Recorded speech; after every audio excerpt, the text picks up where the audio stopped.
Magandang tanghali mga kalahi. Okay, diretso punto na po tayo mga kalahi. Diretso punto komentaryo na po tayo mga kalahi. No? Ngayon ang atin pong topic ngayon mga kalahi ay patungkol ito sa nangyaring sa pagdinig ng hearing doon po sa ICC, no? Na mayroong pinapangalanan itong si Julian Nichols, senior trial lawyer mga kalahi, no? Ito po, no, binanggit na po ang pangalan nila ni Bato de la Rosa, co-perpetrator ni former President Duterte mga kalahi. Kaya ngayon na pangalanan na po si Bato de la Rosa, si Christopher Bongo, sila si I think Danao, sila si Dante Giran, at saka si Vitaliano Aguirre. Sila pong lima ay nabanggit doon po sa hearing sa ICC mga kalahi, na tinatawag silang co-perpetrators ni former President Rodrigo Roa Duterte mga kalahi. Kaya ngayon mga kalahi, atin mo nang pakinggan at panoorin itong pahayag ng isang prosecutor, si Julian Nichols, isang senior trial lawyer, sa kanyang pahayag patungkol sa co-perpetrators ni FERRD. Panoorin ninyo mga kalahi. Of course, Mr. Duterte did not commit these crimes alone. We discussed the co-perpetrators, including during the mayoral period, in our pre-confirmation brief, Your Honors. And you'll find that at paragraphs 8 to 23. I'll talk about just a few of them now, just to introduce them. First, if we go to the slide, thank you. Ronald Bato de la Rosa, who was the chief of the Davao City Police Office, or DCPO, from 2012 to 2013. Next, Vicente Danao, another police chief in Davao during the period. Next, Christopher Bongo, who was Mr. Duterte's aide, special assistant, and important advisor from 1998 to 2016 for the Davao period, and then continued later in the presidency. Mr. Dante Giran, regional director of the National Bureau of Investigation. And finally, Vitaliano Aguirre, who is a lawyer for Mr.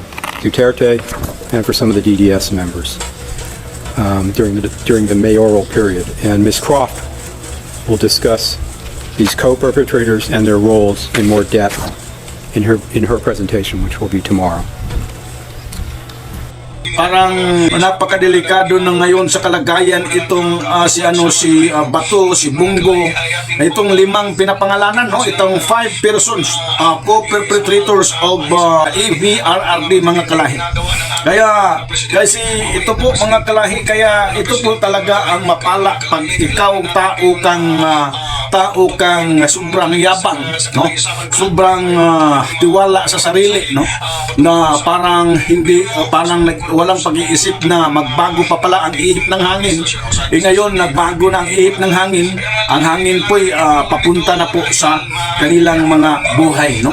Noon talaga napagkatapang, napakayabang dahil ang former president, yun talaga ang order. Tapos yung panahon ni Rodrigo Roa Duterte ay talagang panahon yun sa patayan, panahon yun sa kapangyarihan, no, ni Rodrigo Roa Duterte. Kaya ang mga alipuris nito ay parang makikita natin kunwari na hindi nag-abuso, pero atin pong maunawaan sa mga pangyayaring tukhang, pangyayaring ejiki, atin pong naunawaan at naiintindihan na mayroong halo talagang mga pang-aabuso sa mga kapulisan noon, mga kalahi. At ito po ay order ng presidente, tapos dumaan sa PNP chief si Bato de la Rosa, tapos itong si Bongo, no?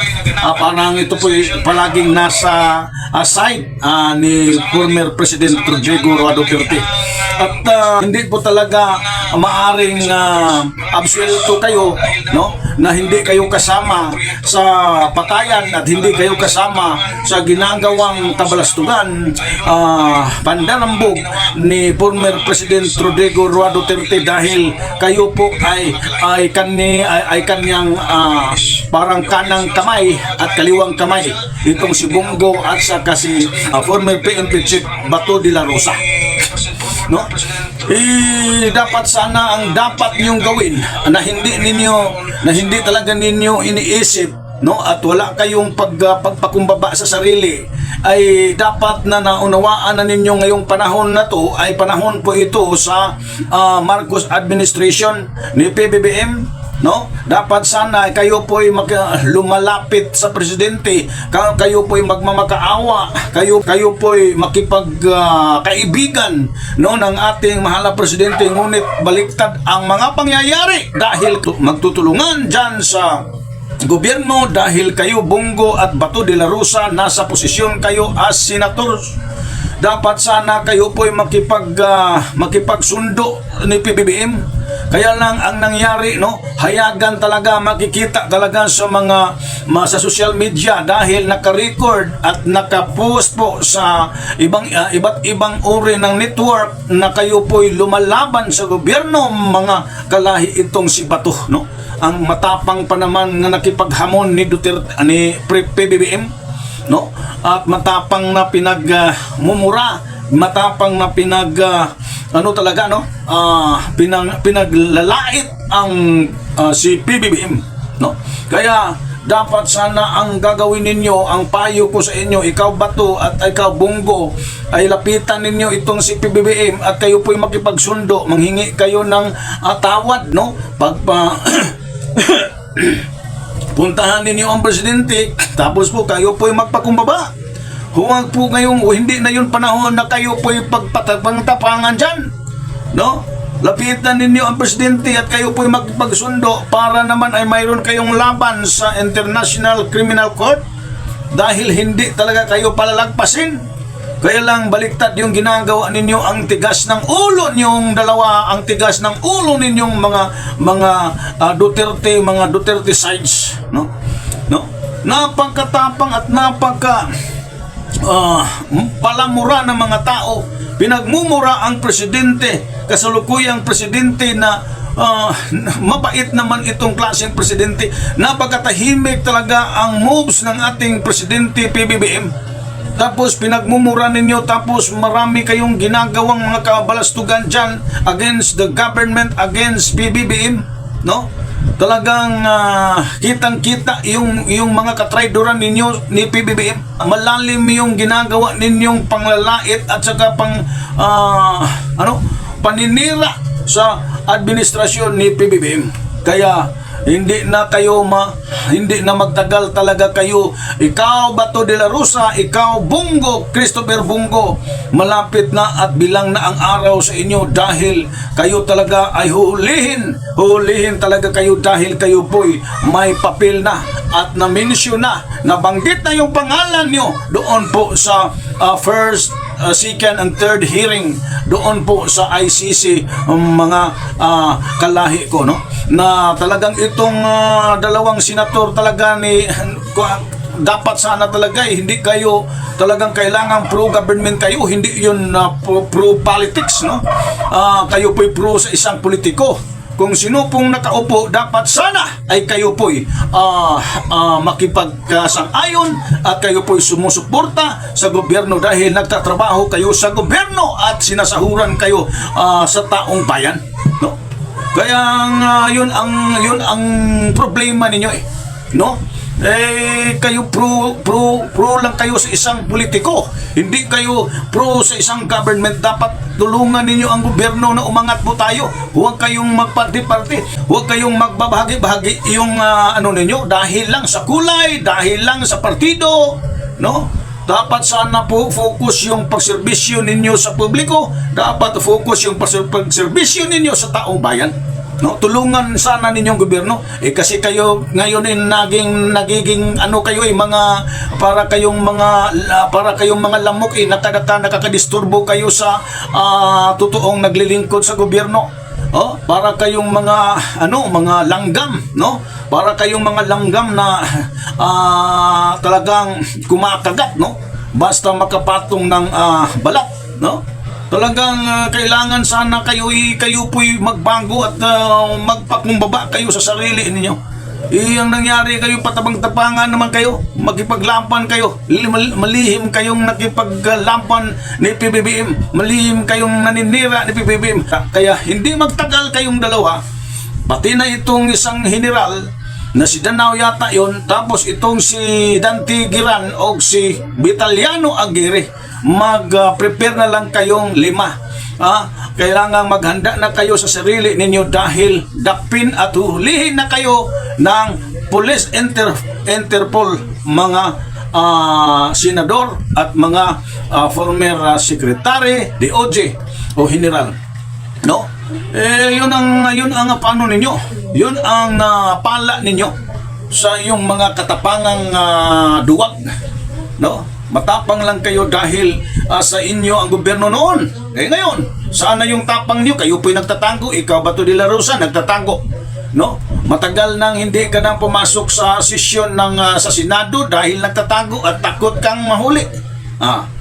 Ikaw naman, Bunggo, huwag ka na lang huwag ka na lang magbigay ng mga pahayag o statement na hindi ka sangkot, hindi ka kasama sa pangyayari noon dahil ikaw ang nasa sidekick ka talaga ni former President Rodrigo Roa Duterte. Kaya i-prepare at ihanda yung sarili ninyo at kayo po'y magpahuli sa Interpol at kayo po'y magsama-sama ni Digong doon sa dahig, no? Huwag na, hindi na kailangang magtango, no? Ipakita yung tapang niyo, ipakita yun na harapin ninyo yung problema na ginawa ninyo noon, harapin ninyo ang naging problema na ngayon, harapin ninyo, no? Hindi kailangan na magtango pa. Ikaw, Bato de la Rosa, ikaw, Bunggo, hindi na kailangang magtago. Buntahan ninyo dahil nandoon naman si Digong, matanda na yun, ay para naman ay magkayo doon ay mag-encourage one another doon po sa court, sa ICC court, o sa korte ng ICC. Doon po kayo, no, mag-usap-usap po kayo at mag-encourage kayo sa isa't isa, no? At magsisisi kayo, dapat sana magsisisi kayong lahat. At tapos kayo po'y magbalik loob sa gobyerno ni PBBM ngayon at kayo po'y manghingi ng tawad ni PBBM dahil hindi kayo talaga hindi talaga kayo payagang at hindi talaga papayag ang presidente PBBM na hindi kayo patatawarin, no? Lumapit kayo, yun alang ang payo ko. Huwag magpatigas ang ulo mo, Bato, Bunggo. Huwag mong matigas, no?